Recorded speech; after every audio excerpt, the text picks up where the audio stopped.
Hi hello నమస్తే. నేను మీ doctor Kalidas మైత్రి. వడదెబ్బ అంటే ఏంటి? వడదెబ్బ అంటే సింపుల్గా మన శరీరంలో మన శరీర ఉష్ణోగ్రతను నియంత్రించే వ్యవస్థ విచ్ఛిన్నం అవ్వడాన్నే వడదెబ్బ అని అంటారు.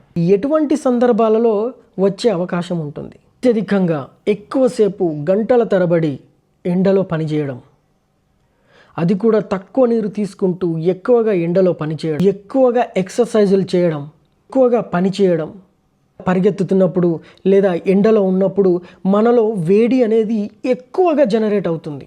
ఈ వేడిని మన బాడీ చల్లబరచాలి. నీ రక్తంలో ఉండే నీటి శాతం కూడా అయిపోతుంది. ఇంకా చెమట ఎక్కడి నుంచి వస్తుంది? అలాంటప్పుడు చెమట రాదు కాబట్టి వెంటనే మన బాడీలో ఉండే ఉష్ణోగ్రతను కంట్రోల్ చేసే వ్యవస్థ అయితే నిర్వీర్యం అయిపోతుంది లేదా విచ్ఛిన్నం అయిపోయి మన టెంపరేచర్ తగ్గకుండా ఇంకా పెరుగుతూ వస్తుంది. 103 ఫారెన్హీట్స్ కన్నా ఎక్కువ అవుతుందో మనము ఆ సందర్భాన్ని వడదెబ్బ అని మనము పరిగణిస్తాం. సో వడదెబ్బ లక్షణాలు ఏంటి? అలాంటప్పుడు మనం ఏం చేయాలి? సో వడదెబ్బ తగిలినప్పుడు మనం చేయాల్సిన పని అయితే ఏంటి?